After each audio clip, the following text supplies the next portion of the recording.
师傅，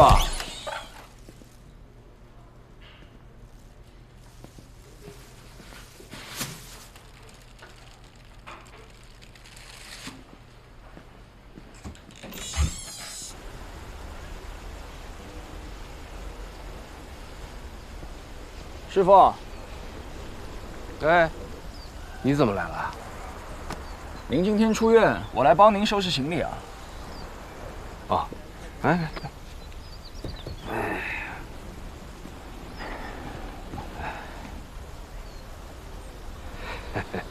啊，怎么还看上这个了？学习学习。哎，干什么？松手。这都是我2年前不懂事瞎写的，纯属纸上谈兵。哎，我原来也是这么想，不过现在看来，你这个所谓的纸上谈兵啊，还是挺有实操性和建设性。对了，师傅，出院后您有什么打算？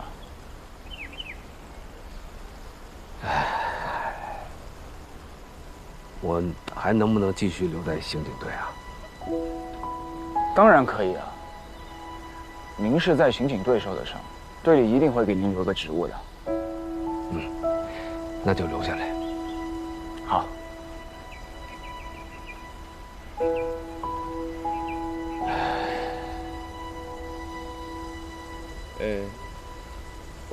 小何怎么办？这姑娘得管，案子也得破呀。案子？什么案子？你真的觉得徐萌死了？我一直在想，你说整整5年的案子，3天不到就给破了，也太顺利了。会不会有这么一种可能？这徐萌早就从吴山龙的手里逃脱了，只不过吴山龙留下了他的鞋子。有这种可能。只要有这方面实质性的证据和线索，我就去找邹局，申请继续调查。邹局？怎么是邹局？不是应该请示冯队吗？啊，冯队他上周退休了。啊？他这么说，你小子，哎呀，染队啊！您别闹，你小子，该忙什么忙什么去啊！别在我这耽误时间，快去吧。那徐萌的事，不急，我再想想。那我走了。去吧，快去吧。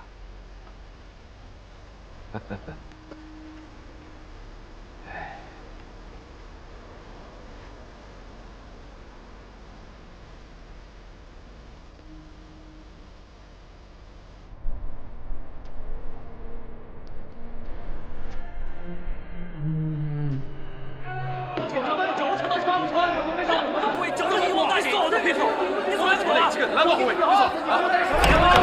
你先走啊！你走。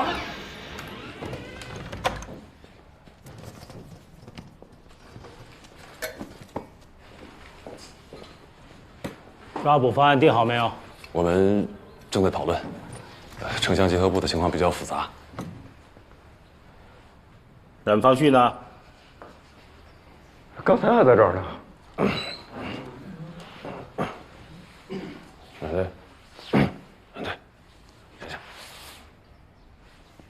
冉队，邹局来了。报告邹局，昨晚加班熬大夜了，困得实在睁不开眼了。我在这儿呢。出去，门外请教训。是。这个团伙盗窃铁路局150万现金，藏匿在城中村，围捕难点就是在东北角。这儿呢，有10多条大大小小的岔路，还有很多这种隐蔽的豁口。我们现在想了很多种方案，现在就是没有办法完全封堵栾童子的逃跑路线。滨川区不是有4个少年失踪吗？一直没找到。现在市局要牵头专案组，我们区也要配合。领导没叫你吗？别聊了，开会了。那我们先上去。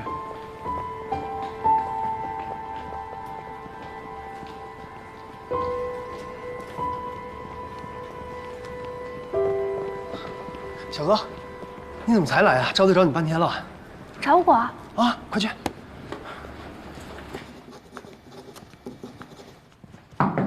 赵队，进。坐。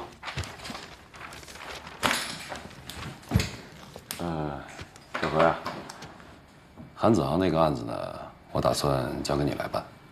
韩子昂的案子？那冰川区的那个呢？怎么，这是嫌这个案子不够大吗？没有，我哪敢挑三拣四的。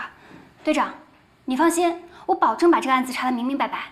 这个案子昨天老徐写了份报告，你可以参考一下。目前看大概率是恶作剧，所以重点在善后，安抚好家长，明白吗？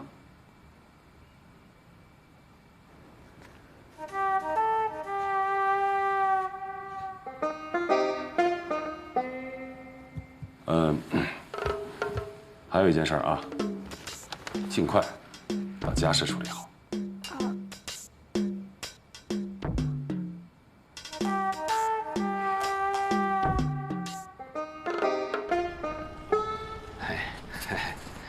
老汉儿没骗你吧？论资排辈，早节在我这儿，那还是个娃儿。贺元浩，你趁早打消这个念头，我不会让你们参与这个案子的。哎，你就把我和你冉叔叔当个挂件，不用管饭，还不会抢功，百利而无一害呀。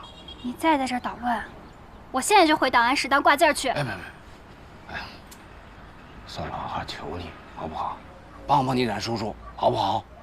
我没得法子帮他噻。何小何，那可是你冉叔叔，看着你长大的，你忘了你小的时候他对你多好？我没忘。冉叔现在过得挺好的，你别再缠着他了，对你对他都不好。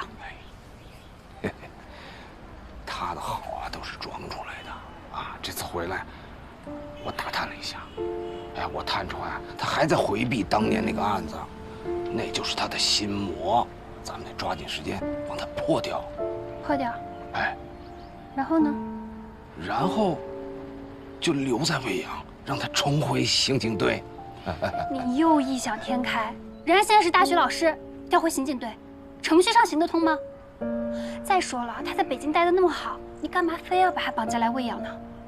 那些都是后话，咱们就先说挂件这个事。我实话告诉你吧，赵队把这个案子给我，不是看你的面子，是大家都觉得这是个恶作剧，连案子都算不上。什么？这什么混蛋逻辑啊！啊？那当年徐某父女失踪的时候，大家都说是恶作剧，最后是吗？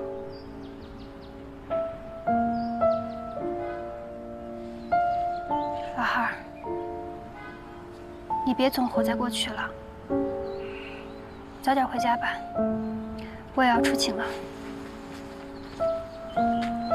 喂。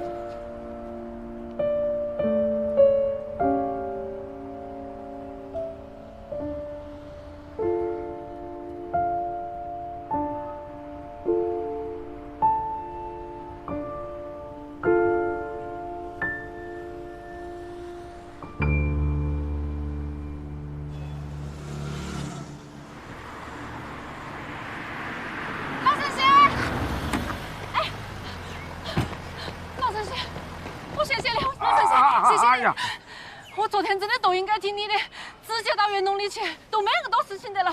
真的，谢谢你了，谢谢你了。小事一桩。孩子怎么样了？他都是还混起的呀。警察说他持刀伤人，啷个可能嘛？现在关键是学校说要劝退他，我真的，我确实不晓得应该啷个办呢。可他确实是持刀伤人了。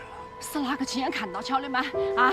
你把他拖出来跟我两个对质噻！我倒是要看下是哪个混蛋把他混了的。老神仙，你道行深些，你帮我算一卦，你看下娃儿那会儿能不能够逢凶化吉？算卦我不会，我只会找人。那都帮我找下，看下哪个是凶手。要不我给你找个专家，啊，有他出马，孩子的事一定查得清清楚楚。都听你的。啊，你等一下，我叫他出来。啊，谢谢老神仙，谢谢。真的是个活神仙呐！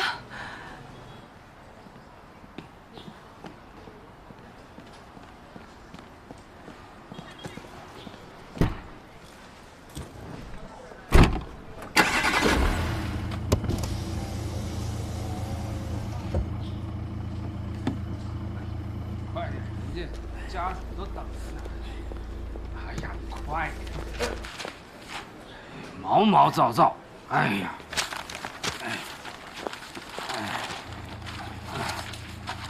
王姐，正找你呢，上车。啊，何警官，我等人。韩子昂的案子现在是我负责，想要弄清楚就跟我走。但是，快点上车。要得。幺儿，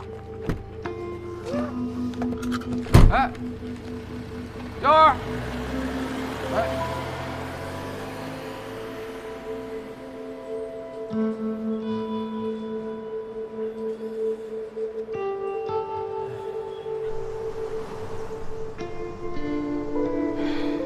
王姐，你儿子持刀伤人的事情不用太担心，受害者是皮外伤，算情节轻微，相信我们，一定会查出真相的。我们啊，真的是无辜的。你说他恁个小，就背起那些罪名，长大了以后别个啷个看他嘛？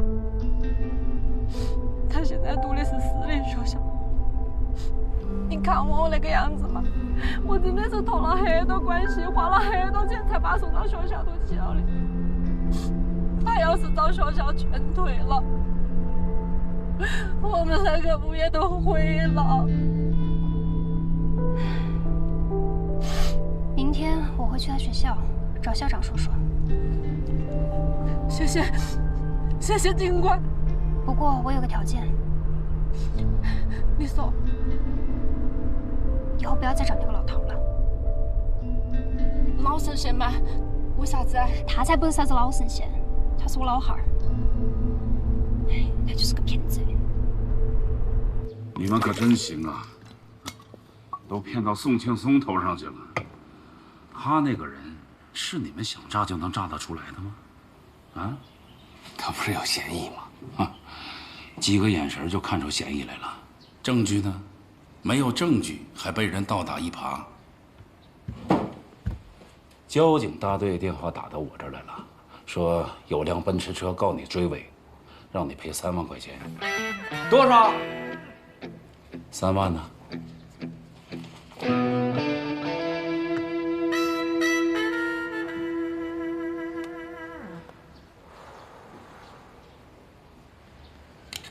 真的好了。哎，别动，还没干。 我跟这宋青松是耗上了，你帮我看着小何啊，我去水泥厂蹲他。哎，老何，哎，昨天是我冲动了，我是怕什么怕？老子谁也不怕。男孩，师傅转回我家是的坏人，我也去找他算账。瑶儿听话，你今天跟到咱宿舍，老汉忙完就来接你啊。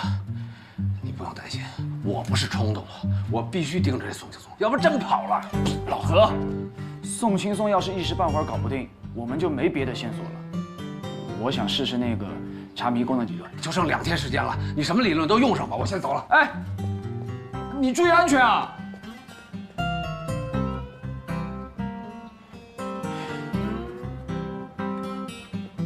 任警官，这是栾洞子的笔录，还需要你确认一下啊。谢谢啊。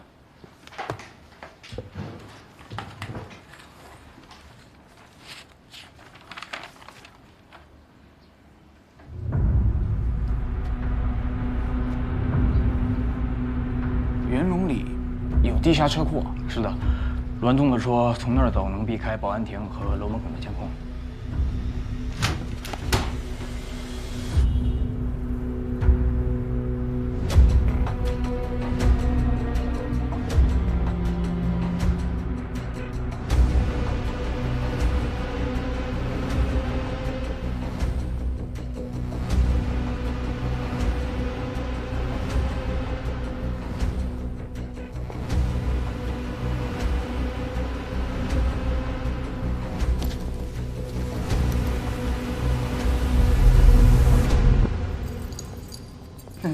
南警官，这个地下车库的进车口啊，前几年就被封起了，只有这一道小门可以下去，大家要用钥匙。出车口在哪儿？在小区的外头，但是也要用钥匙。除了物业，还有谁有钥匙啊？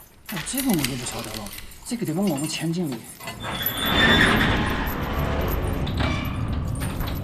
张警官，我还要回去看监控，我就不陪你们了。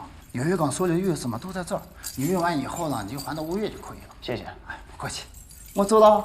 拜拜。好。小何。叶叔叔，这地下迷宫太酷了吧！你还是跟紧我，小心一会儿真有耗子窜出来。我才不怕耗子呢！我在奶奶家照过这么大的耗子。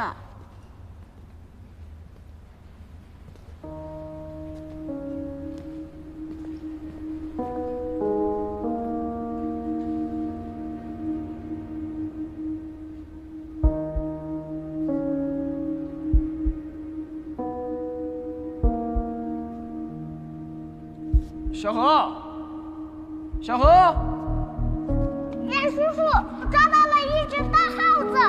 做啥子？松手！你是哪个嘛？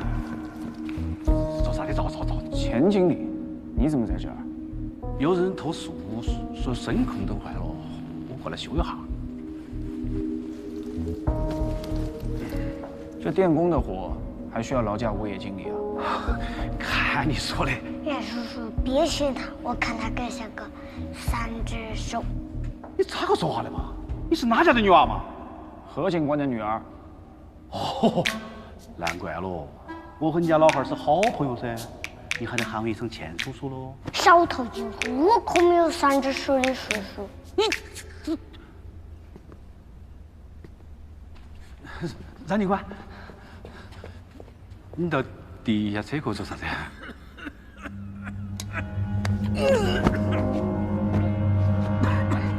兄弟，你莫黑了，这现场人把那个守护灯关了。为啥子哟？省钱噻。你说他让那个多事情做啥子嘛？为了屋头气氛吗？你们两个龟儿子！听到没？上演噻。怕不是让啷个消失的，知道吗？真假的？你们两个。妈呀！你们打我！莫害我，不怕害啊！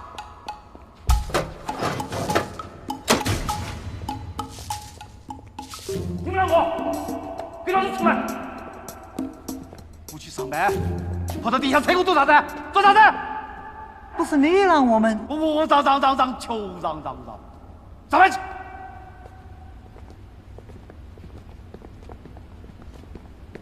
等会儿，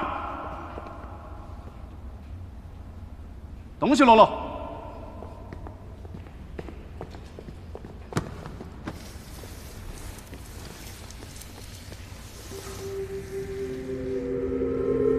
冉警官，物业还有事，我也先上去了哈。等一下，除了物业，谁还有进出车库门的钥匙？元龙的刚刚建厂的时候，没得啥子车嘛，进车库封起了。那个时候只有物业有钥匙，但是呢，后来8天开起了，他们怕业主投诉，就让客人和员工车库里头走，钥匙就关不住了噻。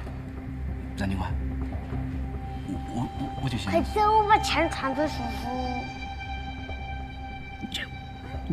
确实像你老汉儿。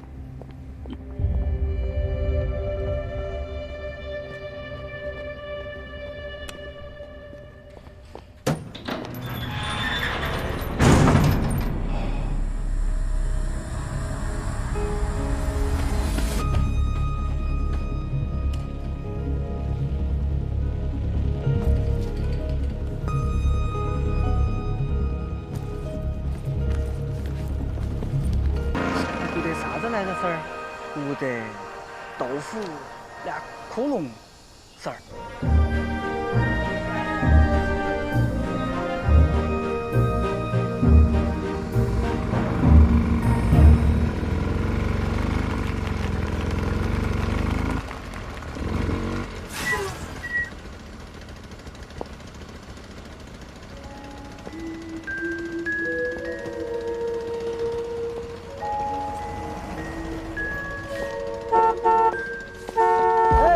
这点不能停车哈，这点不能停车。好噻，不能停车啊。哎，人哪儿去了？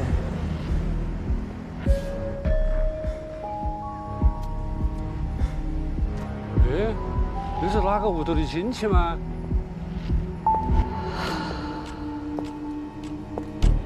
你们看，那个男的咋个穿个黑袍子？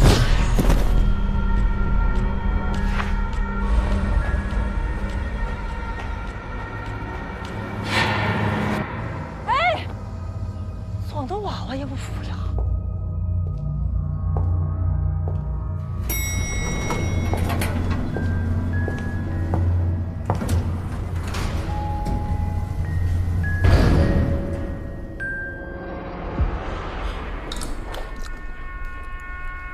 强哥，强哥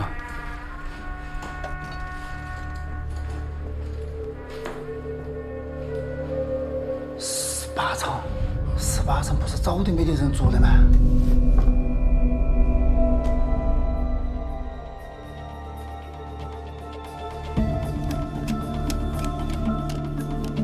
强哥，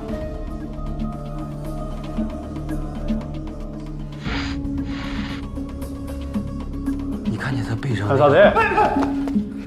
没得啥子。破级省城开会，听紧点哦，我出事。好。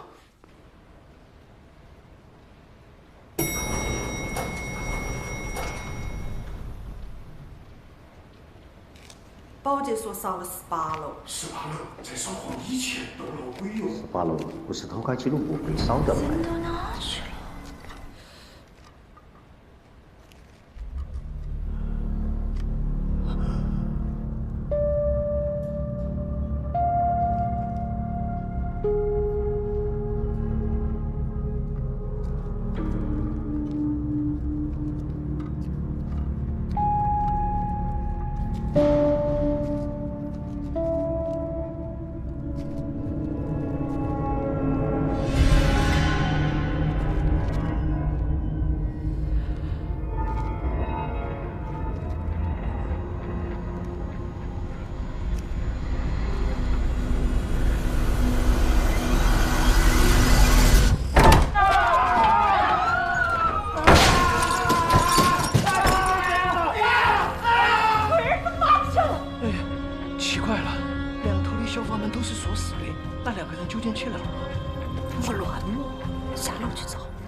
啥子了，老王？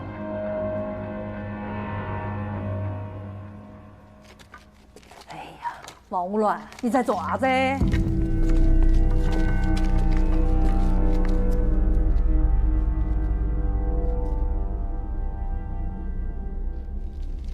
啷个那点儿还有2个脚印嘞？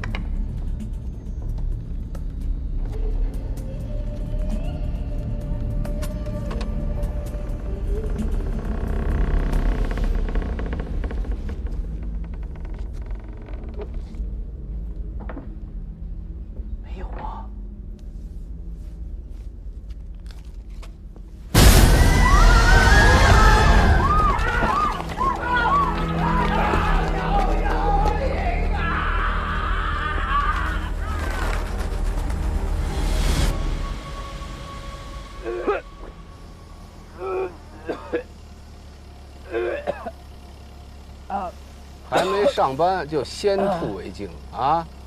第一天上班的娃娃，没退完刺的黄瓜。我这是晕车，您开得太快了。小刘啊，吐完了过来啊，我跟你说几句话。过来啊，跟你说几句话。不是，我跟你说啊，我跟你说。咱俩今天呢是临时大班啊，虽然是临时的，但是也要捋清楚关系。我知道，冯队说您是借调来的，还有1周就回去了，叫我在叫你是少给我惹麻烦，是不是？叫我在专业上好好带带您。谁带谁呀？你个青钩子娃娃！知道我干了多少年吗？可您一直在派出所，我学了6年刑警。哎呀，你那是纸上谈兵。废话不多说啊，师傅带徒弟是队里的规矩。冯队只说让我跟您搭档，搭档也得有长幼尊卑。我是师傅，你是徒弟，咱俩处顶，听我的。那您说今天怎么查？这就对了嘛。我跟你说啊，这个元龙里是我在派出所的时候负责的片区。当年呢，施工挖出了一个衣冠冢，从那以后，这里的人呢就开始疑神疑鬼，迷信氛围浓重，没事成天瞎报警。所以呢？所以就要按兵不动，先让他们冷却冷却。我不同意，迷信氛围处置不及时，容易出现群体事件。我刚才说的规矩都白说了，是不是？我是师傅，你是徒弟，师傅说什么？何师傅，咱能去办正事了吗？什么何师傅啊？你当我是修车的啊？倒是像个修煤气灯。什么煤气灯啊？煤气灯操纵 ，gaslight。说谁该死呢？年纪轻轻没礼貌。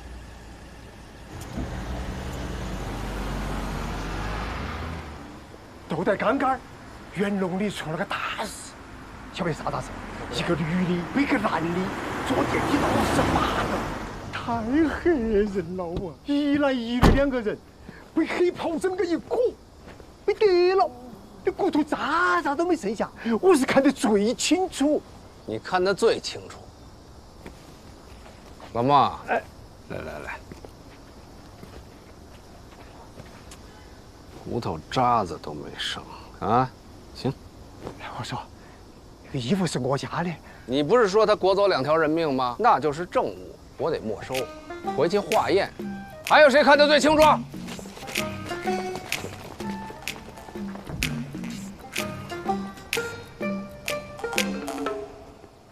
风吹草动就报警，炸糊多少回了？你们2个，一个居委会，一个保安队，不平息迷信谣言，还助长犯罪，报假警是违法的，知道吗？晓得。无受害人，无加害人，无家属报警，立案依据不充分。再说了，这派出所都来人了，来吧，把字签上吧。再有1个礼拜，我这借调就结束了，能明白我意思吗？啊，关键节点啊，鸡毛蒜皮的事儿别去刑警队找我，背了案子走不脱。钱了。我钱到哪儿？这个小同志是？小刘啊，这是我徒弟，刚毕业，刚来上班，人生地不熟的，以后你们多关照。您好，我姓冉，冉冉升起的冉。还有，我不是他。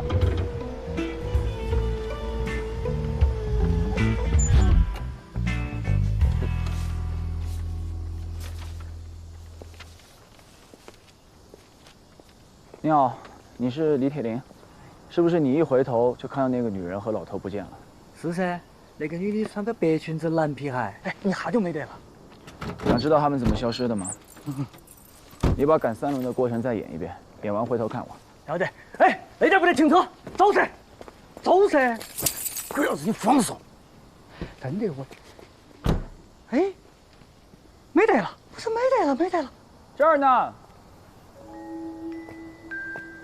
都以为进门必走大路，他们却贴墙根，避开了视线。这就叫心理盲区。你们看着我再走一遍啊！哎，这把戏都给戳穿了，还在这瞎折腾什么呢？这叫沉浸式体验。国外探案案例都有说，把自己想象成别人，还原其行为动作。什么体验？泡水体验？从这儿到那栋楼，走大路更近吧？他们为什么会舍近求远呢？哎，你跟我来。哎，不是，我们去哪儿啊？收队了，人家没找刑警。冯队接电话让我们来看看情况，我们楼都没上，也太没责任心了吧？什么叫没责任心呀？报假警才叫没责任心呢，而且还浪费警力。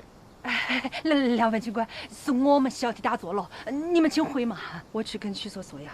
等等，区所？哪个区所？区大海？对啊，我都是报了个110，区所就来了。他在楼里呢。我去看看。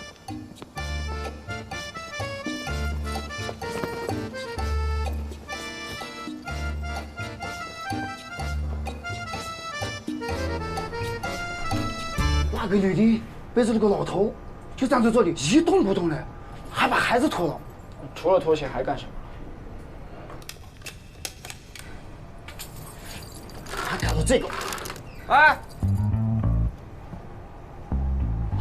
有法子，有法子，有法子。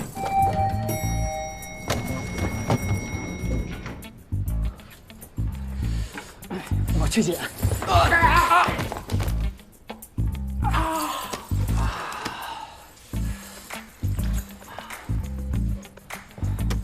毛毛躁躁，快点！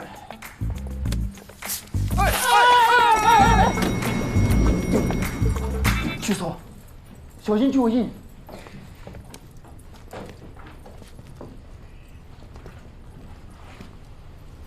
哼，什么玩意儿？韩寒，你个龟儿子啷个来了来？哎，小韩，收活，瞎忙活什么呢？收队。我让你们收了吗？干活。这踩得乱七八糟的，这是勘察现场啊，还是破坏现场啊？嘿，谁说我在勘察现场？我在找人，干活。我看谁干。麻烦让一下，挡到痕迹了。看见了吗？刑警都在干活呢，干活！哎，我说你小子。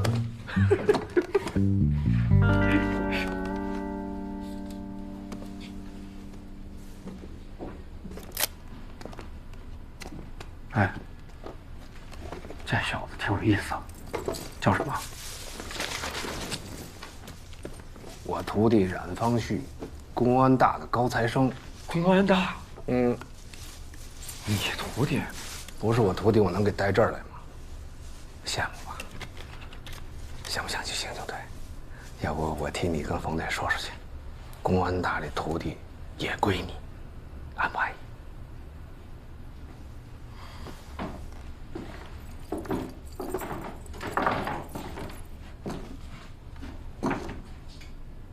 这木板挡的真不是地方。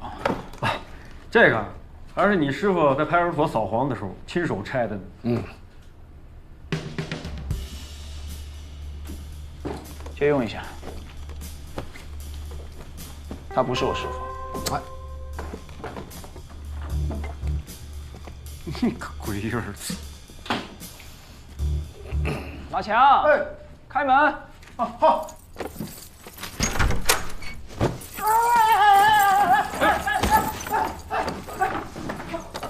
不好意思，透了个气。这是干什么？这是？这都不懂，这叫泡水体验，对吧？这叫沉浸式体验。这门框上有个钉子，门沿的灰也被蹭掉了。目前判断，黑风衣是被人有意挂上去的。悬挂的距离刚好开门时能够罩住一个成年人。恶作剧啊！但有个疑点，脚印到这儿就消失了，并没有来回的脚印。那边都让曲大海他们踩成鸡汤了，还怎么查脚印？尘灰有厚度，新脚印、旧脚印也是有空隙的。还是方旭同志有责任心，查得清，问得勤。哎，不像某些人啊，脑壳装豆花，一板一花。你才是脑壳装豆花！哎，去。哎，底盘这么不稳，怎么当刑警啊？37码的脚，背个老头能从小区外走这么远，这个女人体力还不错。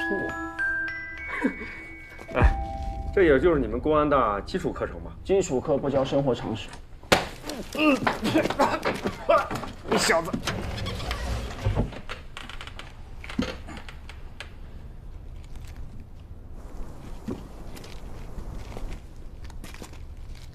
看见什么了？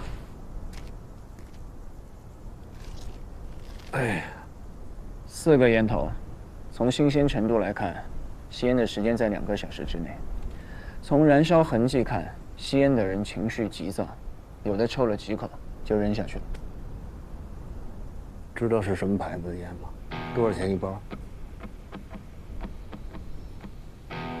翻杆花一吸，老板标配20块一包。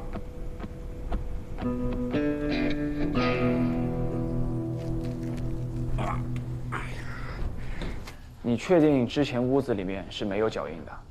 应该确定。我们是来找人的，怎么可能不采吗？那也别踩那么多脚啊！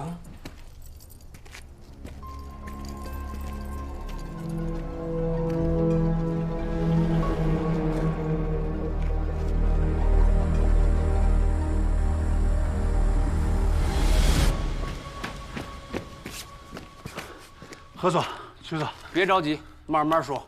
啊，所有的房间我都检查过了，没有人。监控录像我也看了，也没回电梯啊。这2个大活人，不可能凭空就消失了，他得有个去处啊。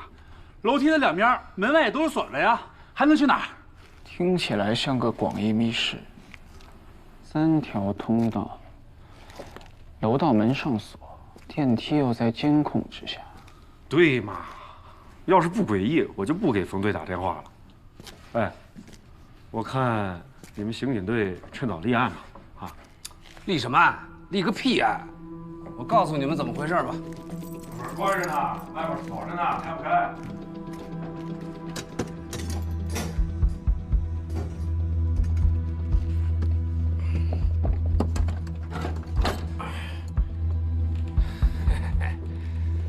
看见了没有啊？这2个人就是这么出去的，这门就没锁，还立案，这就是个恶作剧，知道吧？何警官，不是的，这个楼道还有这个窗户，还有那个锁，锁怎么锁不是在？哎！钥匙钥匙，不要让！快去！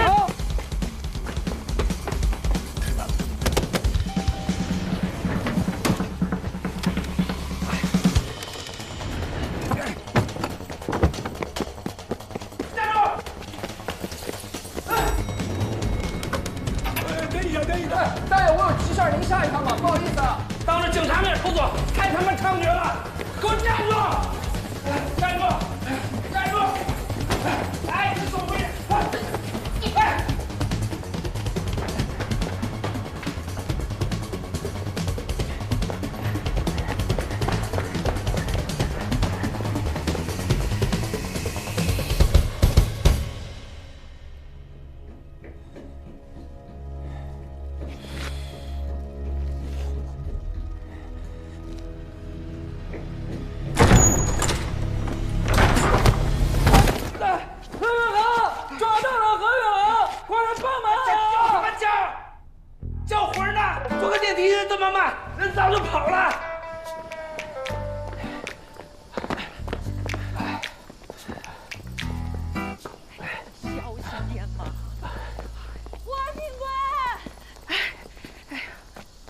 霍警官，这楼里头有坏人，把爸爸黑到喽！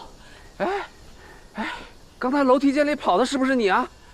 啊，你跑18楼干什么去了？这个娃娃也看到了，他还跟那2个人有肢体接触。我问他，那你把我们锁到楼道里是什么意思啊？我怕你冲出来抓我。小朋友，别害怕，你是看见那2个失踪的人了吗？我看到他们2个人手了，这不是人手，是鬼爪子。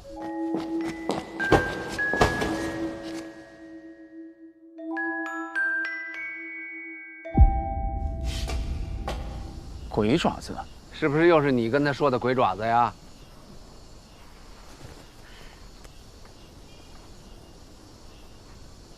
你看，我就说嘛，都是那2个人装的，撞到爸爸也不服呀。哎，那2个人撞了几下啊？都1下，1下浑身都是伤，开拖拉机怼的。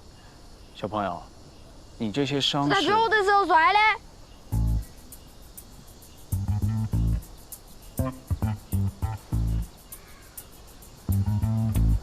何警官，你听我说，锁是我们检查的时候挂上去的。我不管谁挂上去，我就问他是不是没锁上。是没锁上。啊，那没锁上，那2个人是不是从那门就可以走出去啊？好像是哦。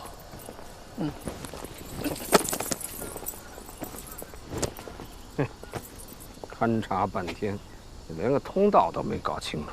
老曲啊，就你这水平，我在冯队那儿怎么帮你说话呀？我用你说呀？还出去做啥子？那就是个恶作剧，回去捡东西，走队。早喊你收你不收，香港回归都干不上热乎的。嘿嘿。何警官，我觉得有必要。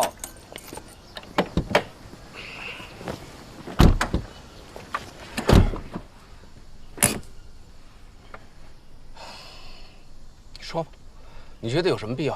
马强说西侧走廊根本没有任何脚印，他们还说这衣服裹走2个大活人呢，一天到晚造谣生事，他们这话能信啊？你别急，听我把话说完，你就直说，你到底想怎么着？我就是想把这个案子搞清楚。听好啊，第一，这不是个案子；第二，你要想继续查，我劝你换个搭档，不要耽误你回去当副所长。我知道，一开始就没看错你，全程搞密集的。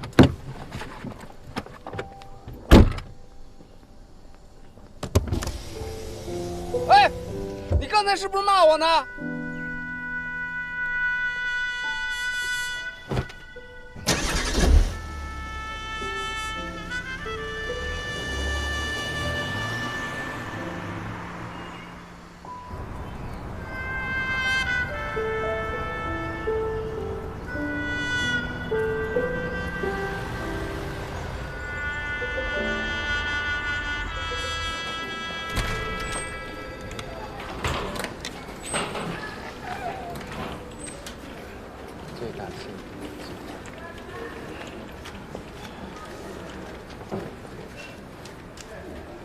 哎，小伙子，看没看见小冉？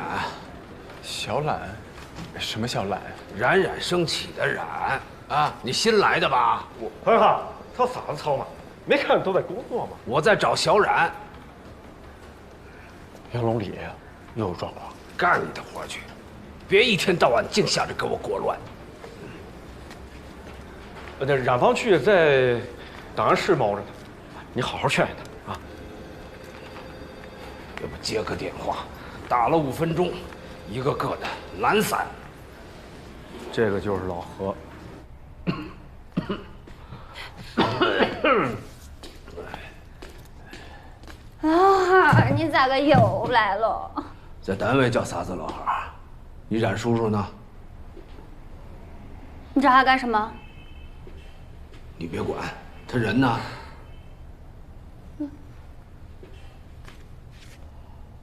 哦。哼，吃了睡，睡了吃，一点精神头都没有。谁天天待在这里不犯迷糊啊？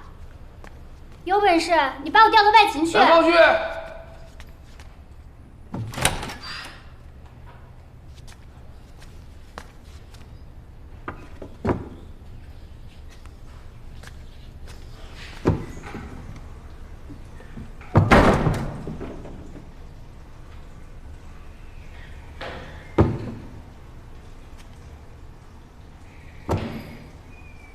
冉方旭，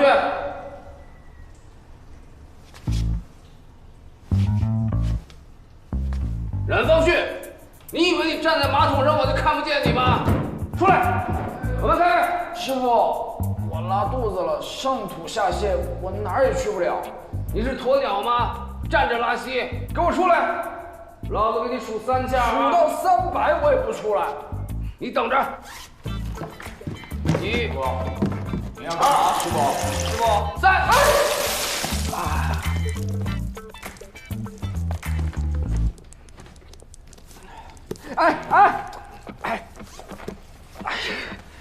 师傅，刚写好的教案。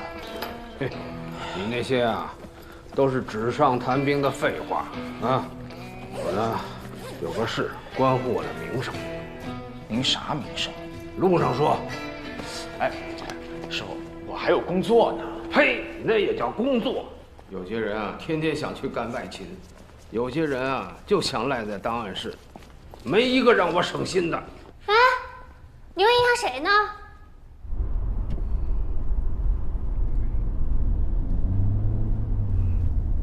师傅，咱能开慢点吗？慢点儿。想当年咱俩头一次出警的时候，我油门踩快了一点儿，你就吓得屁滚尿流。我那是晕车。再说了，您开快车也不是赶着查案的。放屁！说的我好像多没责任心似的。反正咱俩第一次搭档，我姓啥您都没记住。我怎么就？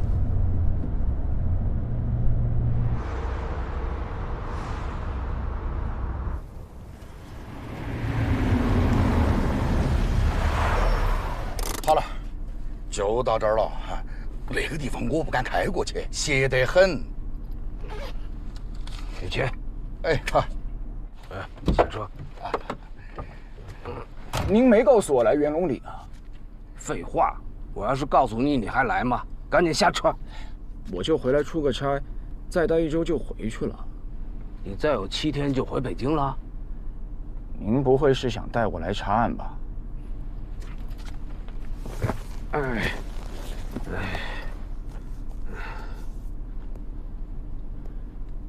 这个孩子叫韩子昂，失踪还不到48小时，还没立案。我从家长那儿了解了些情况，觉得这事儿没那么简单，就答应帮他们找人。你师傅这些年找人那是有一手，人送美名，老神仙。既然事情不简单，就应该交给警方处理。都说了还没立案，我现在就是个热心市民，帮忙找孩子。你来都来了，高低帮我一把，这招牌不能砸。师傅，我现在就是个教书的，您也退休了，咱都不适合查案了，还是走吧。哎呀，你别跟我废话。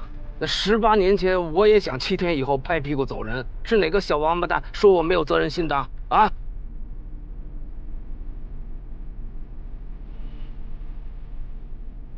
对不起，师傅，当年是我连累您了。哎，你没有错啊，谁都没错啊。要说错呢，那都怪你当年跟我没搞好关系。哎，我怎么没跟您搞好关系了？我叫师傅叫的那么亲。呸！你别给我浪费时间啊！下车。慢点儿，慢点儿。你小子，口口声声说不来元龙里，怎么进了小区跑得比贼还快啊？还不是您又搞煤气灯？哎，不上网吧？现在不兴叫煤气灯了，叫洗脑。走吧。哎呀，歇下儿嘛，歇不得，这个地方不能久待。这个楼啊叫魔楼，每隔一段时间要带走一个人的。有那个警察都洗白在这个地方了的。是嘛？有个警察还是管这一片的，叫何啥子的。死的时候那么粗根红缨枪，直接把身体剁穿了的，尸体挂在那个墙上，死得惨得很。哎呀，快点，快点！我看你们俩才挂着死相。大爷，我又没说你，你吼我爪子嘞？哎，师傅，哎，你别拉着我，我倒是要问问，我是怎么挂在墙上的啊？哎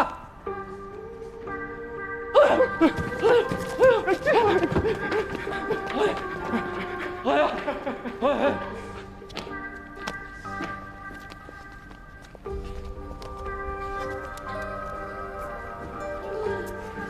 师傅，这元龙里早就有封建迷信氛围，您又不是不知道，何必较这个劲儿呢？我要是不骂他们，下一个被说死的就是你。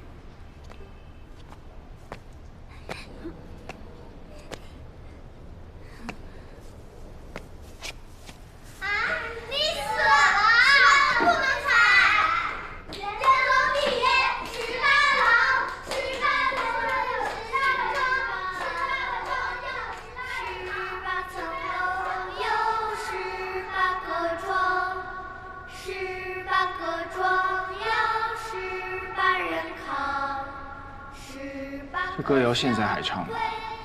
要不是当年你坚持把这案子查下去，这所谓的魔楼不定收多少颗人头呢。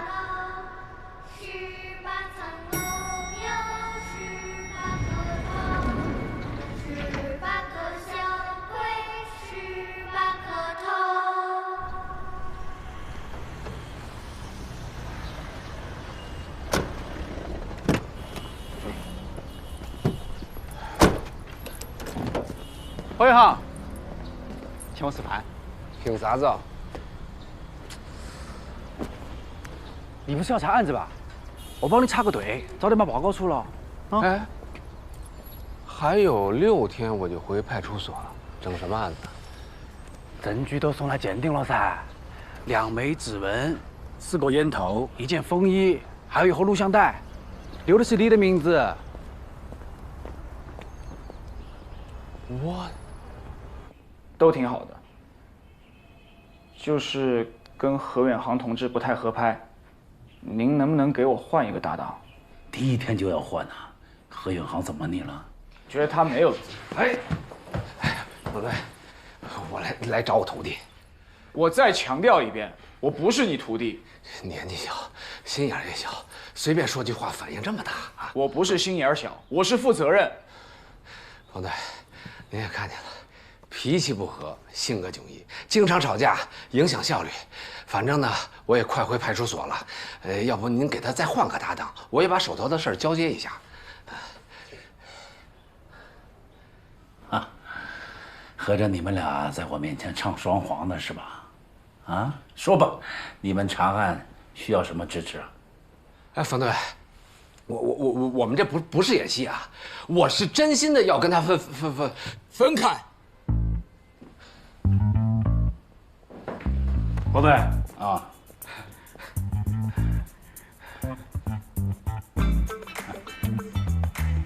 冯队，哎，袁龙里那个丢人的案子，有群众过来反映一下情况。哎，反映什么？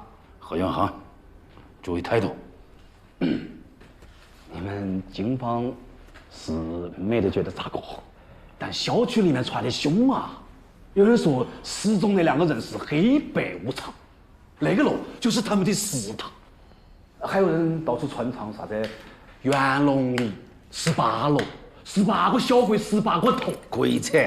肯定是哪个在那里鬼话连篇。冯队，那袁龙里当年动工的时候呢，确实挖出过1口棺材，但那是3国时期的衣冠冢，里面根本没人。像这样的事，让居委会反一反迷信就好了，何必让刑警队出面呢？但问题是，袁龙的构成比较复杂，里面住的啥子人都有。昨天有人离奇失踪，现在又传出这样的歌谣，搞得大家是人心惶惶，还请公安查清真相。何远航，昨天那个案子到底咋回事啊？曲大海已经给定性了，就是桩恶作剧。那根本就不是恶作剧。冯队，我昨晚走访了目击者，证实了3件事情：第一，走廊深处根本没发现脚印；第二，那把锁是保安挂上的；第三，楼道门的玻璃是梁老伯打碎的。所以，何警官昨天说的离场路径根本就不存在。那2个人的消失依旧是个谜。说得好，方旭同志说得对，领导说的对，小问题不重视，往往会发展成大问题的。人言可悲噻。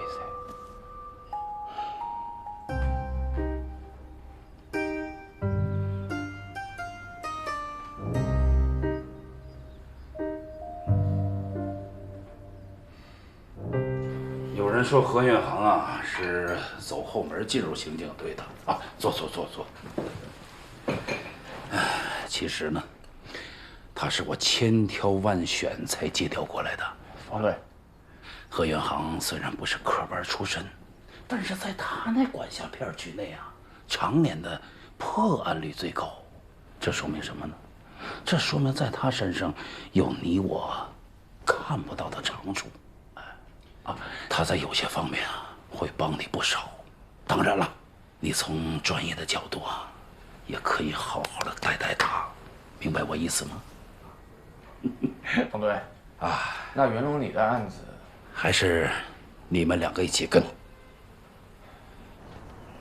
我说你先忙，我先走了啊。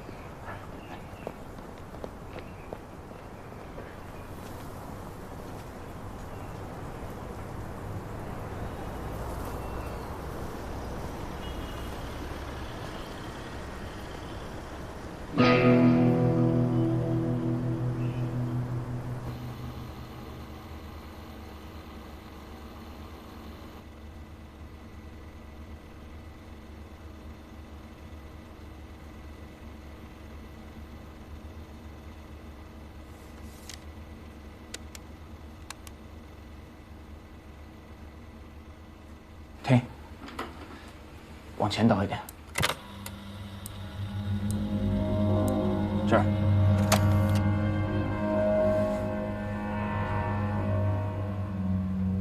好像是个盐哦，能看出是什么牌子的盐吗？啊？那看不出来哦，看不出来，看不出来。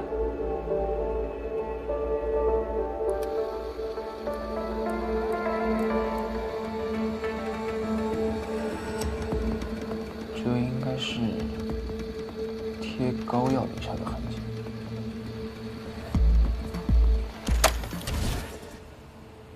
你爪子嘛？我签字了嘛，你就给鉴定？你们技术科最近是不是饭不管饱啊？哎，何远航没看完呢。光看有个屁用？哎，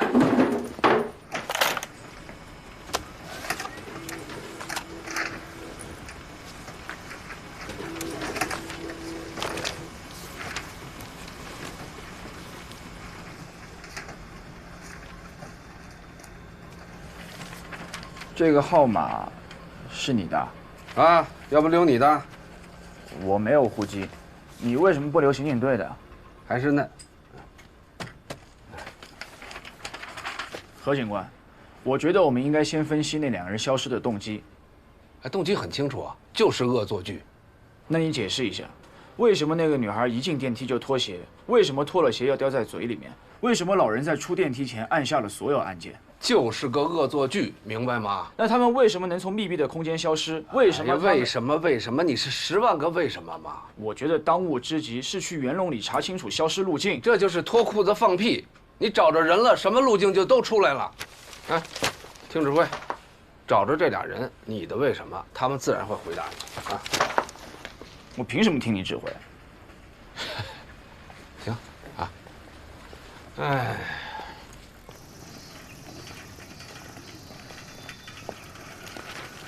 哎，等会儿，你看见那几个骑火三轮的没有？这样，咱们俩打个赌好不好？你过去，如果你能打听出他们姓什么叫什么，以后我都听你的；要是你打听不出来，那你就得听我的，怎么样？我不赌。你不是要查路径吗？我记得那两个人就是坐火三轮来的吧？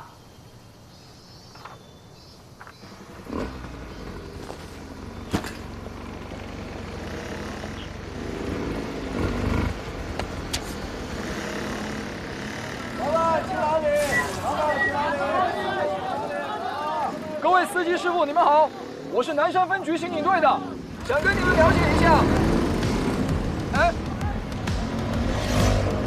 哎，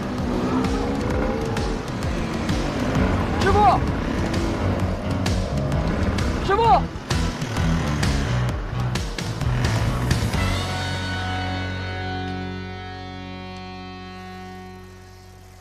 明白为什么不留警局的电话了吗？穿得跟钦差下乡似的，皮鞋西裤方便抓人吗？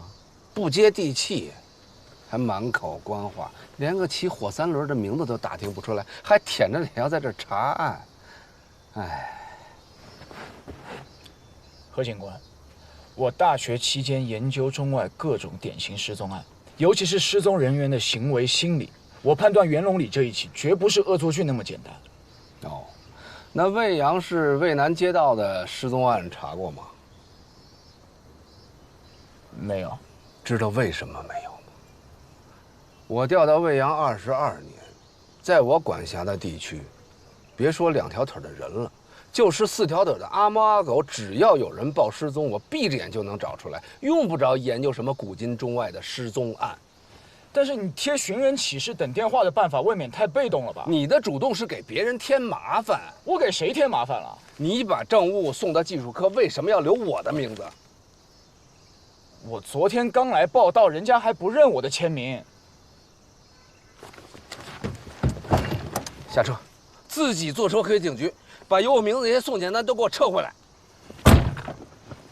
你送我去趟袁龙里，我再查一遍现场。我欠你的。